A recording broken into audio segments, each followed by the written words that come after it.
Yon guys, kumusta? Magandang Lunes ng hapon, November 4, 2024. Back to work, back to school, back to reality ang mga tao.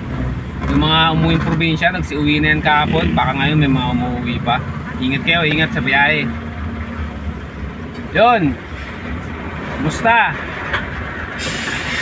Makalipas ang 2 linggong puro bagyo, naging normal ulit. Kumita ulit kahit papano. Salamat sa Diyos. Dahil 2 linggo tayong binuwisit ng mga bagyo at 2 linggong wala ating kita dahil po suspended.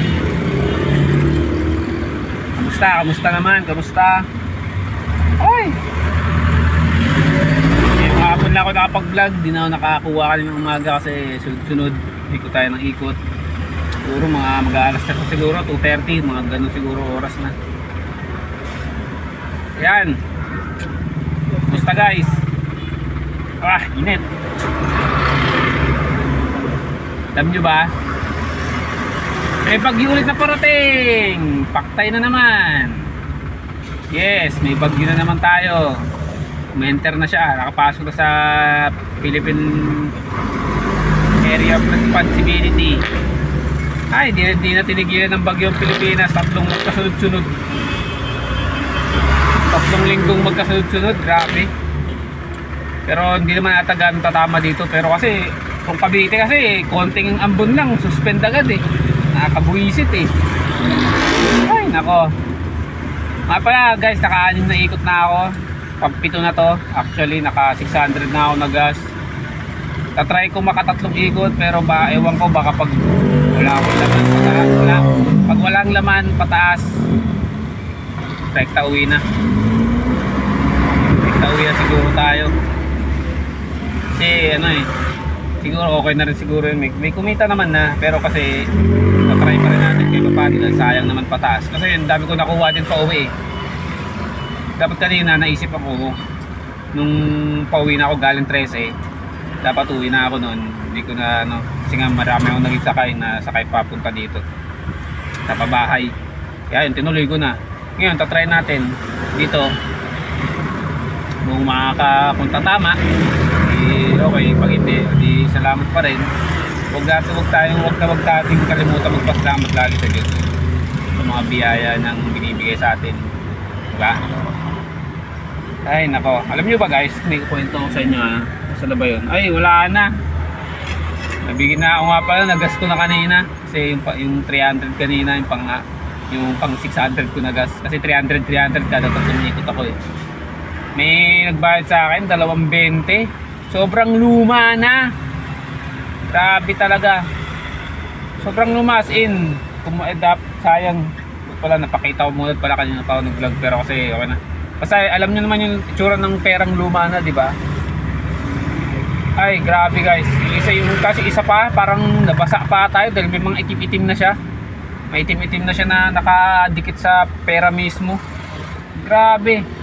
Sa mga pasahero o kahit may mga tao dyan na may mga lumang pera, yung talagang mga bebenten ngayon na papel, parang nalilipasan na, nalulurot, mga pangit na sila kasi ang nauuso na ngayon yung barya, yung ito na nauuso ngayon, bihira na yung nagbabayad ng 20.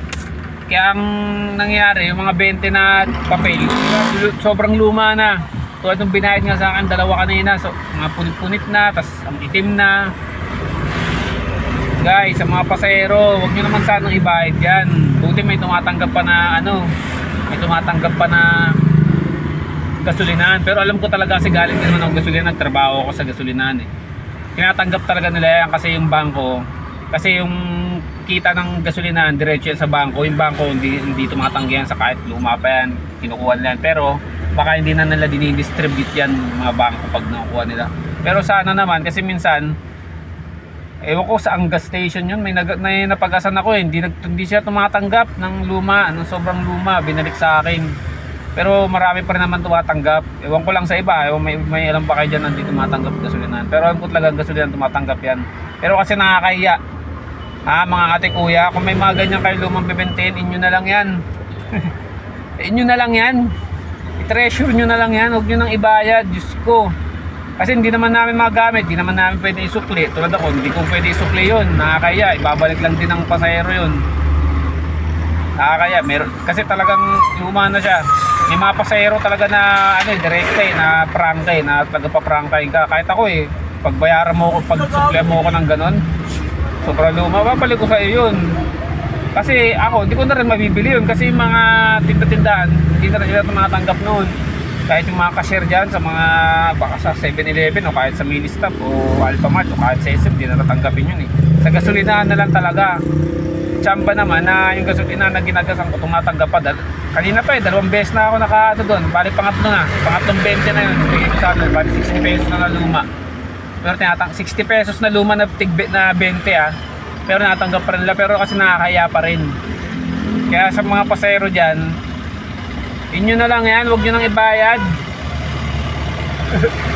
Pinabayad nyo pa sobrang luma na. Kasi pansin ko ang madalas pa nagbabayad ng ganyan, yung mga matatanda. Tulad yung 3.20 na yun, yung 60 pesos na yun, magkakaiwalay yun. Pero magkakaiwalay na matatanda din, 2 lalaki, 1 babae.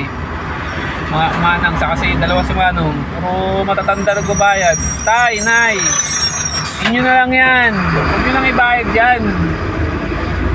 O kung ikaw naman di ka matanda, kuya, ate, huwag nyo nang ibayad dyan, please lang. Kasi bibihira na sa gasolinahan ngayon tumatanggap nyan. Lugi naman kami, 20 rin yan. Diba?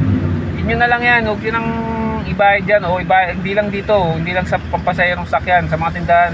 Huwag nyo na, kasi malulugi talaga kasi marami nang di tumatanggap nyan, bangko na lang. Yun. Tapos pag may nag-ano sa inyo, may nagbayad, nagsukli o nagbayad niya, huwag niyo na rin tanggapin. Para hindi rin kayo naiipunan ng ganyan. Di ba? Ay, nako. Okay naman, guys. Okay, pero ako kahit kabila ng ganun, okay naman yung biyahe ngayon. Magkano, 1.3 na ata ako diyan. 1.3 na 'yon.